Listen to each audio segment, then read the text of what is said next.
it's here for Ghana. Well, yeah, dear, you want to say assembly there by a bemamoso at it, into there was a yamamoso at it. It's here for I've chanced upon a preaching, because a Sunday service preaching a free ego prophet or answer a better on the subscribing and clicking notification bell and not any doubt screen so see we have the latest news there about once I ever can. Send me doing kind of I've chanced on a video be a Sunday preaching and a ego prophet. Now in some welcome woman for media mechanic papa and come share walk and for easy. Now the first thing I was kind of now walk about Nigerian musicians or say in from a bonny be ebe bo era a music industry Nigeria mu. Na Nigerian musicians no be na trese wo mo anhwe ya de ebe to wo no enye wo mo anhwe ya ye betwa wo mo nkwaso na wo bobo enkrofo bi din Nigerian DJs BM say DJ Spinal or say den enkrofo bi me the DJs no bobo mo din no me de minimum na Nigeria musician bi din a wo boy a ane de yenia yenim P Square wose mo amunim sa enkrofo mu nkantrom so mo mbɔ mpaye na wo mo anhwe ya enframa boni bi ebe bo ewra industry nim na de ebe to wo mo no enye easy na me de na me fi se no ano no wo wie ye no e na wo ba Ghana wo se Ghana Kwame Eugene abrantie Kwame Eugene 22 or 23-year-old Kwame Eugene no wo se wo sore waka e bɔ mpaye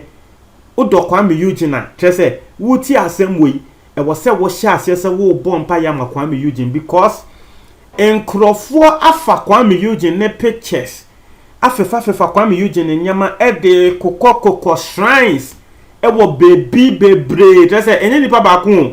nkrofo bebre afa abranche pictures na trese wo mo de kokko a lot of secret places ewo sumase wo mo pese wo mo twe Kwame Eugene sign wo mo pese wo ma Kwame Eugene eto from say sim na Kwame Eugene anhwe ya by the end of this year senya wo mo be manada ne irrelevant e wo Ghana ha say no ono ebe ne nwanwa na asemo ya wo ken ye nia ye nim say last year ye 31st mu eba first year January mu Prophet Nigel Gazy can the same thing but so far no me I will say Kwame Eugene has had a very good year but Eagle Prophet the prophecy we be boom na mempo amenya Kwame Eugene mete ye kra me yem hyehye me say asembe nkre ni Ghanaian pastors asembe ni amotu yakuma sa mempo amenya brantie no mete ye me say masa me kra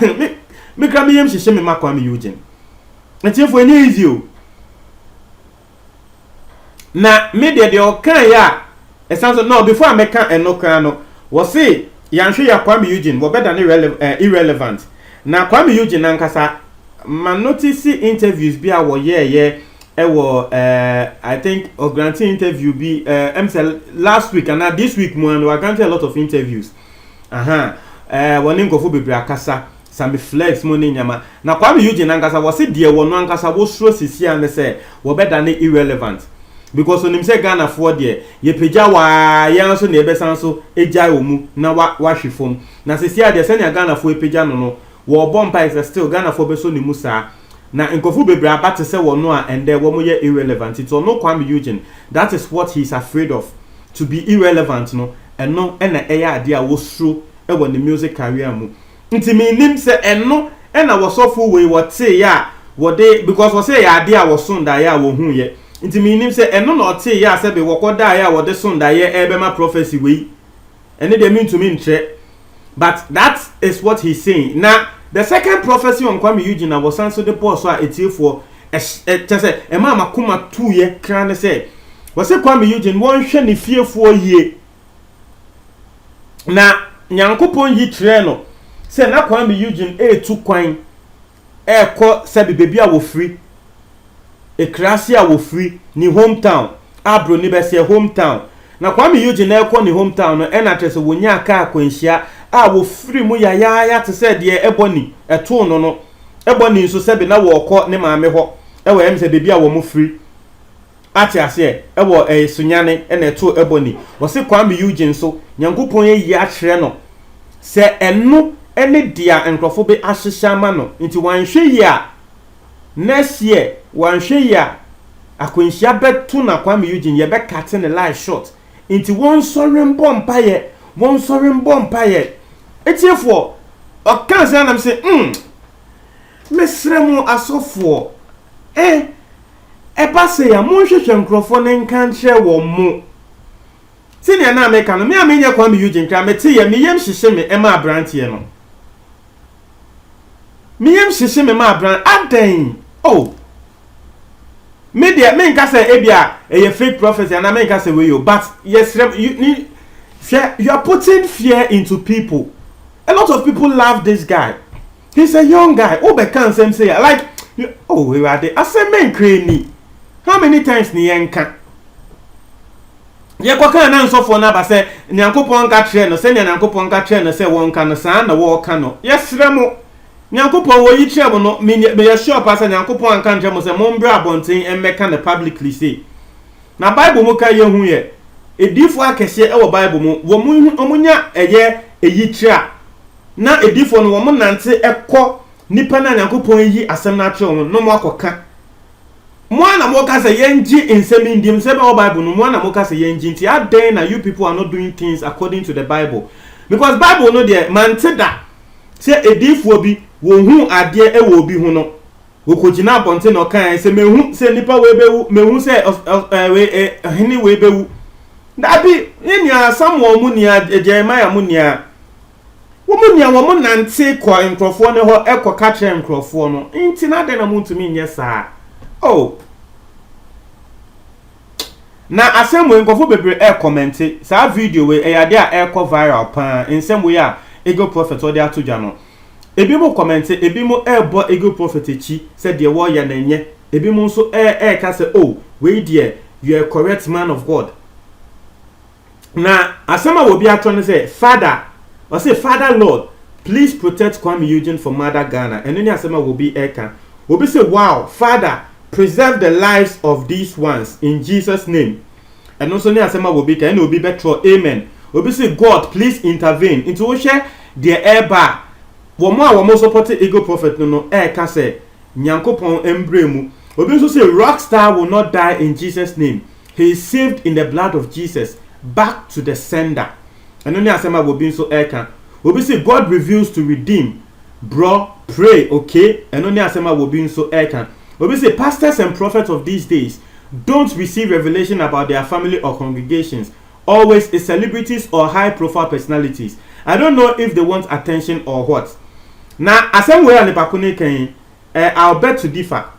But the person has a point. The Nepakune can say, as so far as Sabe, womo enya eyitre emfa womo ankasa womo ebusuafo ho anase womo ankasa womo nkrofo ho. De bia de bia eyitre womo benye bia no about high profile people. Said womo a womo so e society mu.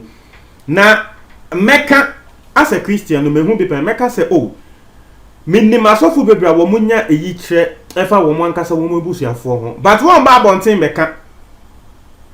me ya sure say Ego Prophet when nya eyitre bi efa wono ankasa nebusuani ana na asori nipa bi ho da nanso ye ni ayente ye because won ba bonten embekan ye wonya eyitre no me ya sure say ebia wonya eyitre efa wono ankasa ne maame ne sister ana ne nua bi ho a